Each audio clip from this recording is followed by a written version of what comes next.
नमस्ते दोस्तों, मैं मंगला गौरी हिंदी कहानियों में आपका स्वागत करती हूँ। दोस्तों, आज मैं आपको सुनाऊंगी इस जगत में हमसे कौन निस्वार्थ प्रेम करता है।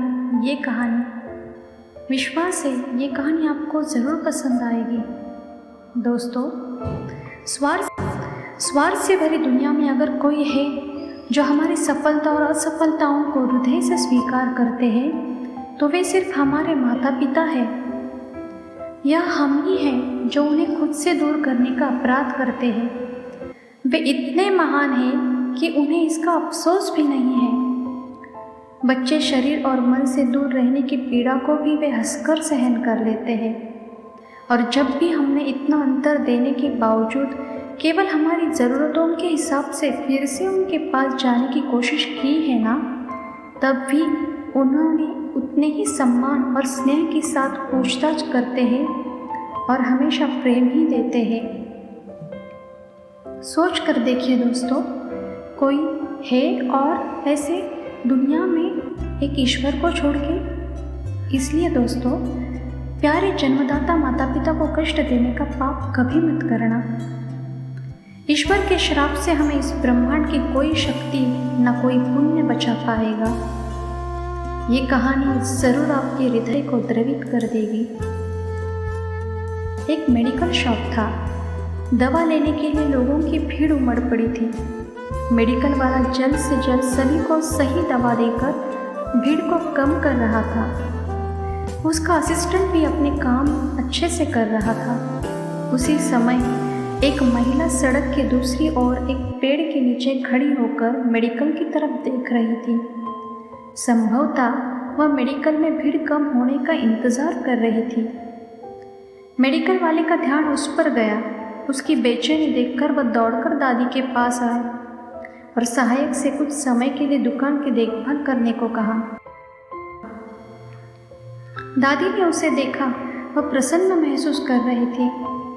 दादी के रहन सहन से वह किसी मध्यम वर्गीय परिवार की लगती थी। चिकित्सा अधिकारी ने उससे पूछा कि दादी, आपको कौन सी दवा चाहिए? दादी की आंखों में आंसू आने लगे। चिकित्सा अधिकारी ने कहा, क्या हुआ दादी, क्या आपके पास दवाई खरीदने के लिए पैसे नहीं हैं? दादी ने कहा, पैसे तो है बेटा, लेकिन क्या आपके पास वह दवाई है जो मुझे चाहिए? मेडिकल वाला असमंजस में था। उसने दादी से दवाई का कागज़ मांगा, पर कागज़ तो दादी के पास था ही नहीं। दादी ने कहा, बेटा, मेरा बेटा तुम्हारी उम्र का होगा। वह अपनी पत्नी और बच्चों के साथ दूर रहता है। हर छुट्टी में मुझसे मिलने आता है, लेकिन पिछले कुछ सालों से वह मिलने नहीं आते। ऊपर से न आने का कारण एक नोट में लिखकर भेज देते हैं। तो मुझे बस एक ही दवा की ज़रूरत है, यह भूलने के लिए कि मेरा भी एक बच्चा है। क्या आपके पास ऐसी कोई दवा है? मेडिकल वाला अवाक रह गया, कुछ बोल ही नहीं पाया, क्योंकि सच में आज कई माता पिताओं को इस दवा की आवश्यकता उत्पन्न हो गई है। इस दवा का अभी तक उत्पादन नहीं हो पाया है। अगर वाकई ऐसी कोई दवा विकसित हो जाए ना, तो कई माँ बाप के बुढ़ापे का दर्द कम हो जाएगा। दोस्तों, अपने माता पिता की आंखों में आंसू लाना सबसे बड़ा पाप है। उस पाप का प्रायश्चित किसी भी पुराण में नहीं दिया गया है। इसलिए ध्यान रखिए कि यह पाप आपके हाथ से न हो। ईश्वर की सेवा आपके हाथ से हो या ना हो, पर माता पिता की सेवा होनी ही चाहिए। अगर अपने बुरे कर्मों से बाहर निकलना चाहते हो तो माता पिता की ईश्वर समझ के सेवा करिए।